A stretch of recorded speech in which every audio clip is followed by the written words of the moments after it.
그래, 폭삭 소스도 어땠어요? 소감. 얘기할까요? 사실 내가 먼저 보자고 했잖아요. 그렇죠. 당신이 먼저 꺼냈지요. 내가 먼저 보고 싶었던 건 사실 내가 빙산의 일각을 보고 사실 찾긴 하거든.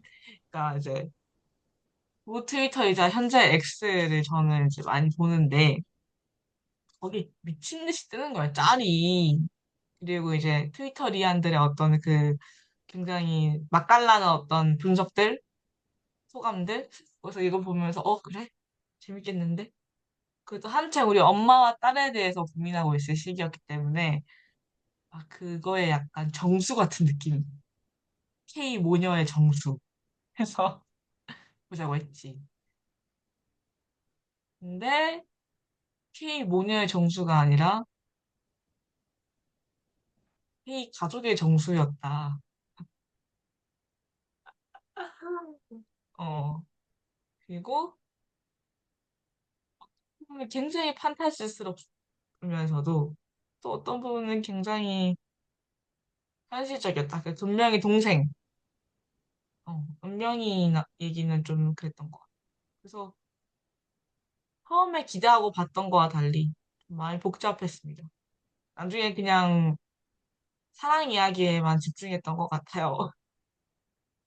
누구랑 연결될 것인가? 영범이와 진짜 결혼하는 거야? 막 이런 마음으로 봤어. 음.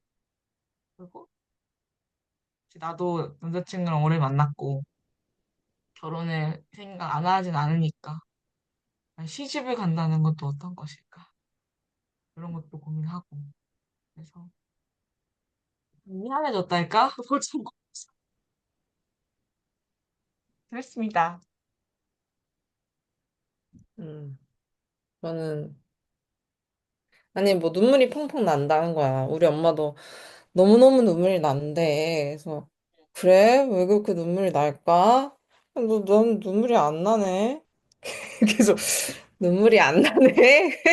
음, 나는 그 말이 그렇게 싫더라. 우리 엄마 아빠 울어. 음, 그게 뭔가 얘를 이렇게 딱 돌리는 뭔가 포인트적인 말이잖아요. 음, 우리 엄마 아빠 울어. 근데 그게 이상하게 그냥 싫었어. 오,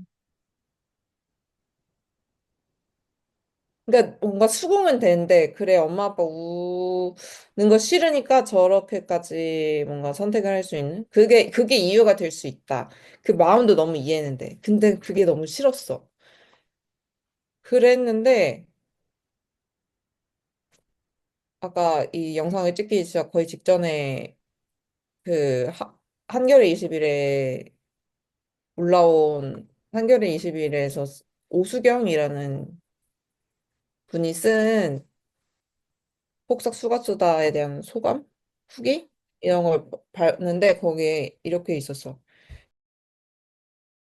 금명은 부모의 사랑에 둘러싸여 주체적이며 사회적인 존재로 성장하지 않는다. 오직 누군가의 연인이거나 애송과 간식의 딸일 뿐이다. 파혼을 선언하며 금명은 이렇게 말한다. 이런 결혼 어떻게 해? 우리 엄마 아빠 울어. 또한 금명에게는 친구 등의 인간관계나 사회생활의 흔적이 명확하게 보이지 않는다. 즉 드라마에서 금명은 단 한순간도 개인인 적이 없다. 그렇게 보일 뿐이지. 그래서 싫었던 것 같아. 음, 뭐 그, 언제까지 부모가 이유가 돼야 돼?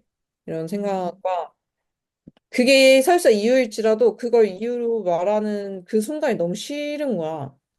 왜 그 전까지 그 모든 걸 다 참고 저기서 나 이런 대접받을 만한 딸 아니야 인 거잖아요. 나 이런 대접받을 만한 사람이 아니야 라는 말이 음, 아니라 근데 그게 너무 싫었던 것 같아. 왜 저 음, 순간마저도 딸이야? 약간 왜 그 모욕을 다 참고 저 순간에 넌 갑자기 또 딸이 되는 거야? 약간 그래서 그 말이 절절하면서도 싫었던 것 같아. 음. 이게 되게 인기가 많은 이유는 뭐 K 가족주의도 가족주의인데 되게 그 흔히 말하는 사랑받고 자란 아이들의 어떤 비빌 언덕이 있는 것 같은 느낌. 음, 음. 그 느낌을 부러워하기에 되게 잘 쓴 것 같아. 그러니까 음, 그렇지 않아도 우린 잘 살아갈 수 있잖아. 나도 그렇고. 근데 뭔가 부모에게 저렇게 사랑을 받고 자랐기 때문에 저렇게 당당할 수 있는 거지. 저렇게 뭔가 당당히 있을 수 있는 거지. 저렇게 포부 있게 파워낼 수 있는 거지. 라고 느끼긴 잘 만든 것 같아. 그게 참 신기했어. 그리고 음. 거기에 동점을 찍은 것은 관식이라는 겁나 판타지스러운 캐릭터가 한몫했다고 생각합니다. 저는. 어. 만약에 관식이라는 캐릭터가 없었으면 이건 이렇게까지 사랑받거나 부러움받지 못했을 것 같아. 한국에서 절대 정말 보기 힘든 아빠의 느낌이잖아. 그것을 잘 이용하지 않았나. 그래서 이 한 맺힌 딸들의 부러움을 한껏 자극하여, 어, 좀 과몰입하게 만들었던 게 아닌가 싶었어. 이게 딸만 자극한 게 아니라 아들들도 엄청 자극했다고 생각하는데 나는 제 남편의 친구가 이거 얘기를 하면서 어쨌든 이게 아들 자식들을 효도하게 만들 것 같긴 하다. 내 음, 주변 친구들 다 이거 보고 나면 다 엄마 보고 싶다고 하더라. 그래서 엄마 보러 집에 가더라. 근데 음. 나도 이 드라마 보고 나니까 엄마가 보고 싶더라. 난 해야지. 난 그게 엄마 안 보고 싶어. 나도 그래서 오 그러니까 나도 전혀 나도 음 난 오히려 이거에 대해서 엄마랑 얘기하면 내가 좀 짜증날 수도 있겠다라는 생각이 솔직히 했거든요. 왜냐하면 우리 엄마는 이제 뭐 그 시대에 대한 뭐 이런저런 절절한 뭐 이럴 때인데 나는 그 감성이 이제 너무 지긋지긋하다고 느끼고 좀 됐고 뭐 이렇게 좀 내가 생각할 것 같아가지고 느낄 것 같아서 근데 어쨌든 뭔가 아들들로 하여금 엄마가 보고 싶게 만들었다.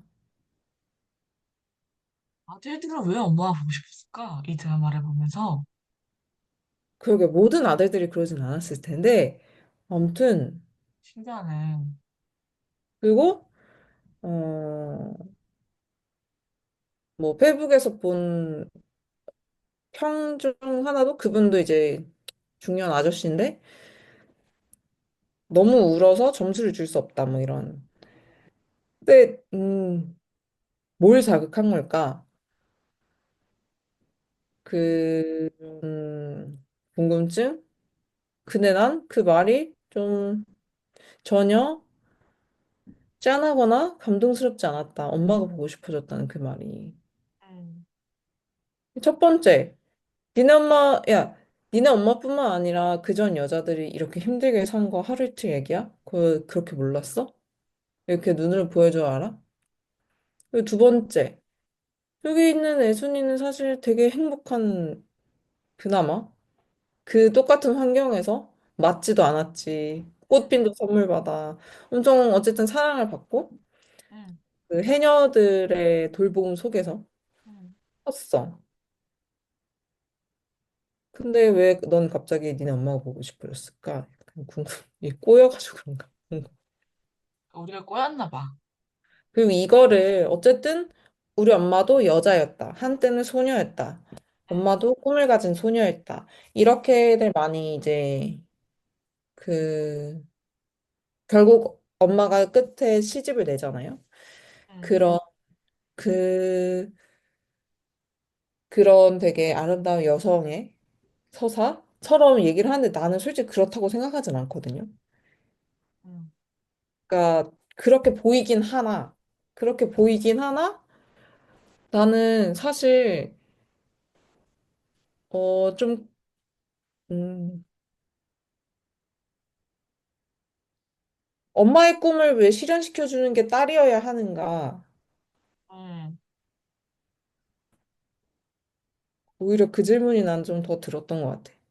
왜 여자는 엄마와 별개의 하나의 여성이 되는 게 아니라 음, 엄마의 꿈을 실현시켜주는 엄마의 꿈을 먹고 자란 그래서 그것을 갚아주고 싶은 그런 일종의 죄책감과 부채감과 책임감과 거기에 같은 여성이라는 동병상련의 마음이 뒤범벅되어서 왜 결국 어떤 딸은 평생을 바쳐 자신의 꿈을 자신의 희망인 딸을 또 키워내고 그 딸은 또 왜 자기의 청춘을 바쳐서 엄마의 꿈을 이루어 주려고 하는가.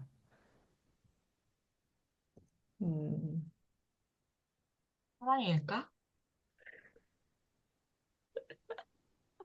네? 나도 한때 그것이 K 가족이 말하는 사랑일까? 뭐 나도 한때 그랬으니까 뭔가 내 인생이 엄마의 자랑스러움이었으면 좋겠고 음, 엄마에게 부끄럽지 않은 딸이 되고 싶었고 뭐 이런 건 늘 있긴 했으니까 저는 또 이거 보고 음, 바로 그 파친코 소설 알아요? 음, 그 소설책을 쭉 봤어요. 음, 근데 이제 파친코는 일제감정기부터 그 80년대까지 그 세 세대 그러니까 증조할머니부터 이 손주까지 일대기가 쭉 있는 건데 거기서도 어쨌든 순자라는 인물을 필두로 그 순자의 자식들 순자가 그 자식과 남편과 그걸 지키기 위해서 어떤 것들을 뭐 어떻게 얼마나 열심히 살아내고 또 그 자식들은 그 일제 강점기와 그 식민지 조선 출신의 사람이 일본에서 살아내는 삶에 대해서 이제 막 그런 게 막 쓰여 있는데 거기서도 순자에게 자식이 유일한 희망이며 네가 내 삶이다 이런 표현이 있거든요. 음, 네가 내 인생이다. 음, 그러니까 자식이 부모의 삶이 되고 자식이 부모의 전부가 되는 이 끈질긴 고리는 끊어낼 수 있는 것일까? 그걸 그만할 수는 있는 것일까? 라는 질문이 되게 들었던 것 같아요. 우리 세대는 그걸 그만할 수 있을까? 왜냐면 나는 어느 정도는 좀 다른 삶을 꿈꾸는 세대라고는 생각하는데 또 4세고시나 7세고시 이런 거 보면 너무 전형적으로 날 괴롭혔다고 느끼지 않겠지? 어떤 사람들은, 물론. 그러니까 그 기성세대가 했던 방식을 그대로 똑같이 하는 거잖아요. 이 아이의 미래를 위해서 내 현재를 희생하고, 어, 또, 모든 걸 바쳐서 아이의 미래에 투자하고, 그러는 것이, 이걸 그만할 수 있을까? 나는 하지 않을 수 있을까? 좀 그런 생각 좀 들었어. 나도 만약에 내가 애를 낳았어? 지금으로서는 선택을 해야 한다고 느껴져. 일을 쉬든, 선택을. 일을 쉬든 애를 음. 안 낳든 둘 중에 하나. 왜냐면 애를 낳고 일을 하는 건 어려울 것 같거든. 음. 근데 뭐 이제 초반에 이제 완전 아기 때는 엄마의 존재가 중요한 거는 사실 발달적으로 중요한 건 맞아. 그래서 2, 3년 정도는 나도 육아에 집중하고 싶을 것 같긴 해. 근데 그 이후에도 애는 자라잖아? 애는 계속 살아가잖아? 그러면 완전 이제 절대적으로 이 보호가 필요한 시기를 어느 정도 지나고 났을 때 내가 사회에 나로서 돌아갈 수 있는가에 대해서 확신이 전혀 없기 때문에 그렇게 되면은 나는 또 되게 나도 모르게 애를 키워내는데 되게 몰입할 것 같다라는 생각은 얘에게 뭔가 맞추고 내가 못했던 걸 얘한테 주고 싶다라는 마음이 들면서 막 이렇게 애가 원하지도 않는 일들을 막 해나가는 존재가 될 수도 있겠다. 아, 내가 아닌데 약간. 나 같은 느낌인 느낌? 음. 음, 그러니까 이게 자식을 낳았어. 근데 이 자식에 내 삶을 바치거나 아니면 자식이 나 몰라라 한다는 소리를 들으면서 일을 하거나 그 둘 중에 하나인 것 같아. 그게 좀 문제이지 않나. 얘기 들으면서 그 생각을 했던 것 같아. 응. 왜, 그러니까 뭐 진짜 뭐 아빠는 일하는 거 아무도 뭐라 하지 않는데 왜 엄마만 뭐라고 할까? 이런 부분도 있지만, 그러니까 내 일을 할 수 없는, 그러니까 애를 낳는 순간 나라는 존재가 없어지는 사회이니까, 그러니까 내가 낳은 것이 내 것이 되는 거지. 어. 그러니까 뭐 얘가 뭔가를 해내야 되고, 뭔가를 보여줘야 되고, 나의 어떤 것을 보상해주는 존재가 되어야 하는 느낌인 거잖아.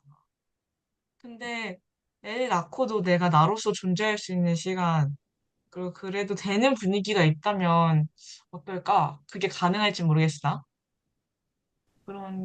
그냥 들으면서 그런 생각이 들었던 거.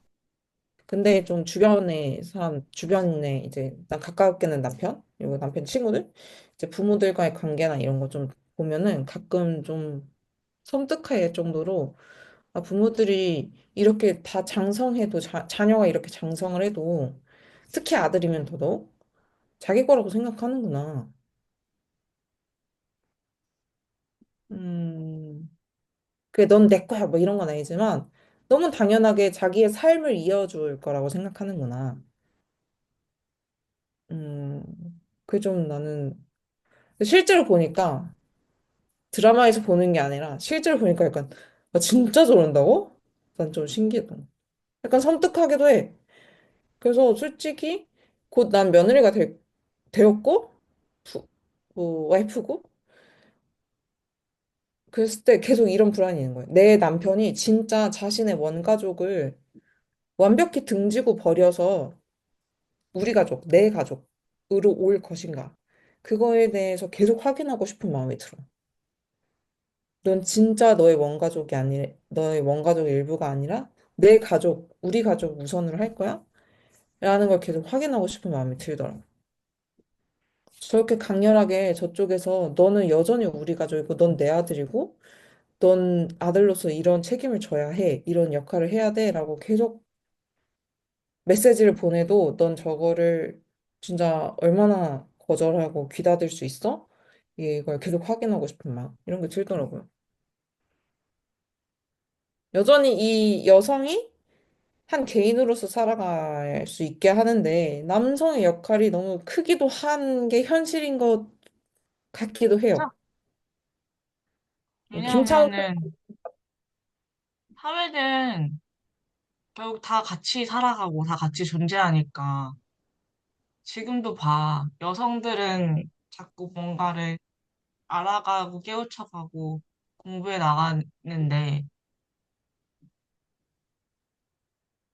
남성들도 그런 분들도 있지만 사실 아닌 사람들이 더 많잖아. 그러니까 바뀌어야 한다는 건 더 커져가는데 바뀌지는 않는 이 상황이 반복되는 것이. 근데 결국에는 그들도 바뀌어야 되는 거니까. 그러니까 남성이 여성을 바꾼다라고 일차원적으로 표현하면 그런데 나는 그냥 다 같이 바뀌어야 되는 것 같아. 근데 그게 이제 남성 역할이 생각보다 크더라. 응. 꽤 큰 것 같다. 근데 그들은 본인들이 사회 구성원으로서 어떤 역할을 해야 하는지 고민하고 있지도 않은 것 같아. 그러니까 그냥, 그냥 살아가는 거야. 쟤그들은 편하니까. 어, 근데 정말 특히 혼인 관계에서는 남성의 역할이 아직 우린 가부장제 살고 있고 응, 어, 남성의 역할이 커. 그러니까. 근데 그리고 뭔가 분위기를 잡잖아. 그건 진짜 이거 부정할 수 없거든, 솔직히 말하면. 우리가 짜증나지. 무의식적으로 배운 이 여성의 역할, 며느리의 역할 있잖아요. 진짜 무의식적으로 배운. 그래서 무의식적으로 해야 된다는 책임감을 느껴. 누가 하라고 하지 않아도. 난 그래서 그럴 때, 못하겠어. 그걸 할 필요 없어. 그거 나 안 할 거야. 이렇게 얘기하고 하지 않아도 되는 상황으로 만들 수 있는 건 사실 남자가 키를 쥐고 있어. 응, 그러다 응, 보니, 그치. 그 금명이가 그러잖아. 너 그 집 아들 할 건지 내 남편 할 건지 딱 하나만 정하라고. 근데 결국엔 그럴 수 영범이 없어. 그걸 뭐 어떻게 놔두냐. 우리 아빠는 했다. 어, 그게 가지고 있는 게 엄청 크지. 응. 그러면서도 동시에 이런 생각도 들어. 왜 등지지 않으면 안 되는 걸까? 어, 왜 이제 남성이 자기의 원가족을 등지지 않으면 안 되는 걸까라는 생각도 들지만, 이게 근데 기성세대들이 나는, 만든 거니까. 근데 나는 요즘 남편한테 계속 얘기하는 게, 한 번은 어쨌든 꺾어야 된다. 라는 말 하거든요. 응. 나도 우리 엄마 꺾었다. 거꾸로 진짜 나 목숨 걸고 싸웠다 진짜. 난 네 게 아니야. 이건 내 삶이야. 근데 그렇지 않아요? 진솔님도 응, 그 시간을 겪어야 되지 않아? 응, 그렇게 해서 이 삶을 내 소유로 만들어내지 않으면 끊임없이 간섭받게 돼 있어. 응, 근데 그거에 대한 절실함? 처절함을 좀 여성들이 더 많이 느끼는 것 같긴 해요. 나는 이렇게 희생당하지 않을 거야. 근데 그렇게 생각하는 거는 사실 내 엄마를 봤기 때문이야. 나 엄마처럼 저렇게 희생당하지 않을 거야. 근데 엄마가 나한테 똑같은 폭력을 가하려고 하네. 엄마 지금 미쳤어? 이제 이렇게 되는 거지. 근데 약간 남자들은 특히 좀 어느 정도 사회적으로는 성공한 성공한 히스토리를 가진 아버지를 둔 남자들은 그게 더 어려운 것 같긴 해. 어쨌든 아버지처럼 해야 하면은 되니까. 성적으로 근데 아니라는 거지. 그거는 내 삶이 아니라는 거지. 언제까지나 원하지 어디에 않잖아. 어디에 아들도 살 수 없다는 거지. 근데 그 고민을 좀 하고 어 그래서 좀 꺾을 의지를 갖고 꺾어보는 경험을 하고 이게 사실 어떻게 보면 뭐래 그 K 타임라인 이런 거를 깨는 과정이잖아요. 근데 아직 여성들은 나는 그거를 깨려는 여성들이 어쨌든 움직임들이 지난 페미니즘과 뭐 이런 움직임들 덕분에 난 있었다고 생각했거든요. 그래서 비혼 선언도 하고 뭐 이런 것들이 막 있었잖아요. 나는 여성성을 탈피하겠다는 뭐 탈코르센 뭐 운동도 하고 근데 그런 선언이 난 무의미하다고 생각하지 않는데 남자들은 아직 그런 기회가 너무 없는 건 거지. 소원이 뭘까? 난 계속 그 들으면서 생각을 했던 것 같아. 그러니까 우리가 사랑받고 싶지 않다는 건 아니잖아. 사랑받고 싶지. 사랑하지 말라는 소리도 아니잖아. 뭐, 아들내미를 갖다 버려라. 뭐, 이렇게 갖다 버리고 지 인생을 살아라. 이런 말이 아닌데, 그러면은 부모와 자식 간의 관계에서 뭐가 사랑이고, 뭐가 필요한 걸까? 라는 생각을 하게 되네. 근데 좀 이런 생각도 들어요. 어쨌든 이 아이를 독립체 개체로 보면서 이 아이의 삶을 그대로 존중해주고 응, 이 아이의 선택을 좀 믿어주고 그런다 할지라도 만약 사회 시스템이 불안정하고 그래서 이 사회 시스템 상으론 저 아이의 선택이 만약 망하는 길이라는 게 너무 응, 뻔 보인다면 부모는 그 길을 가지 않게 만들려고 막 엄청나게 노력하겠지. 그치. 근데 그러니까 어떻게 보면 일면 사회 시스템의 책임인데 그것이 온전히 다 가족들의 책임으로 짊어져지면서 생겨난 어쩔 수 없는 가족주의도 되게 견고한 것 같아. 그러니까 뭐 복지 시스템이라든지 뭐 어쨌든 다양한 미래가 다양한 삶의 형태가 보장되지 않는 사회 구조라든지, 기본적으로 진짜 뭐 최소 무슨 직업을 갖지 않으면 인생 자체가 너무 불안정한 것이 뻔히 보인다든지, 이런 사회 시스템 안에서는 그 안정감을 부모가 책임져야 되기 때문에 계속 이래저래 아들의 삶에, 딸의 삶에 간섭하게 되는 거지. 야, 그래도 대학은 나와야 돼. 야, 그래도 너 그 직장 갖고 되겠니? 뭐 이런. 근데 사실 유럽이나 이런 데에서 대학을 갈지 안 갈지 애가 주체적으로 선택할 수 있고 그런 기회가 주어지는 이유는 그게 그 아이의 안전한 미래에 그렇게 중요한 조건이 아니기 때문이잖아요. 그리고 얘가 꼭 화이트 칼라가 되어야 돼라고 생각하지 않을 수 있는 이유는 배관공을 해도 충분히 먹고 살 만큼의 돈이 벌린다는 거 알기 때문이잖아. 그리고 얘가 소득이 어느 정도 떨어지면은 이 복지 시스템으로 어느 정도는 보호해줄 거라는 걸 알기 때문이잖아. 그러니까, 그리고 내가 늙었을 때 이 아이가 날 책임질 필요가 없다는 거. 내가 늙었을 때 이 나라가 날 책임져 줄 거라는 거 알기 때문에 얘가 나이 들어서 나랑 연락이 안 돼도 얘한테 책임을 물을 필요가 없는 건 거지. 그냥 알아서 살아. 우리는 그냥 우리 둘이 여행 다니고 이러고 살다가 죽을게. 이렇게가 되는 거지. 왜냐면 얘 책임이 아니니까. 근데 우리나라처럼 그런 노후나 이런 게 시스템적으로 보호받지 않으면 아이가 내 노후 투자가 될 수밖에 없고 아이가 내 삶을 책임져 줘야 될 수밖에 없으니까 이 가족이란 형태를 어떻게든 유지해야 되는 거지. 내 생존을 위해서라도.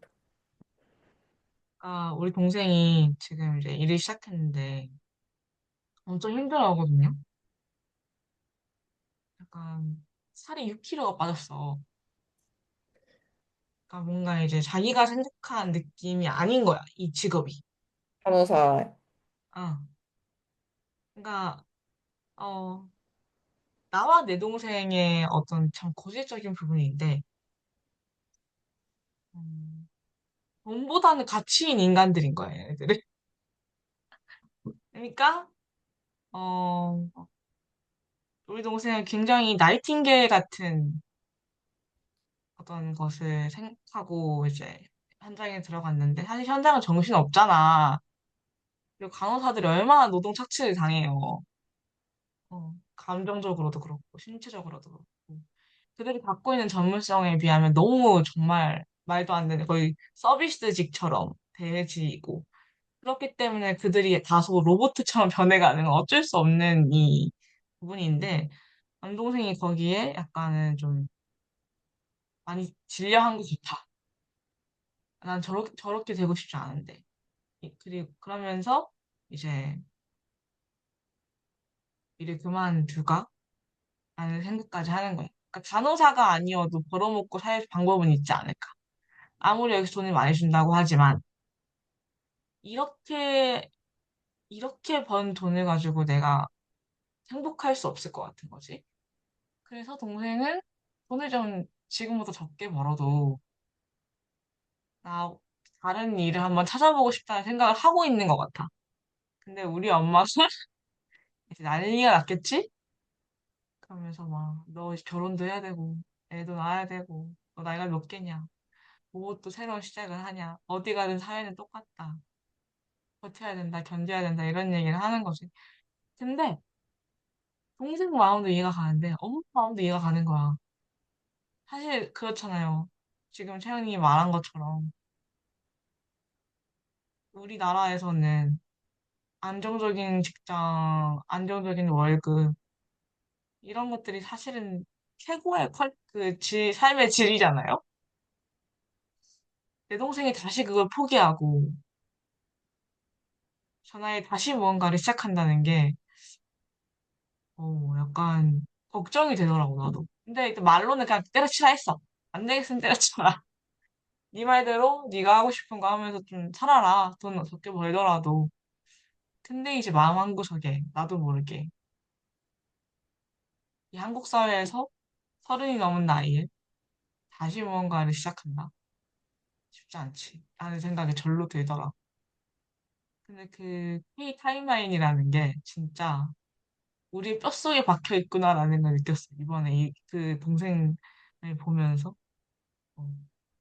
그러니까 이게 한 번 이 밖을 나가면 돌아올 수 없는 느낌인 거지. 이게 사람이 진짜 피말리게 하는 것 같아. 어. 그러니까 애초에 시작부터 이 안에 애를 넣고 싶은 마음도 이해는 가. 어떤 뭐 4세고시, 7세고시를 두둔하고 싶진 않고. 근데 그들이 생각한 어떤 이 한국이란 사회에서 가장 성공하고 가장 안정적으로 살아갈 수 있는 어떤 스타트 라인이라는 거잖아, 그게.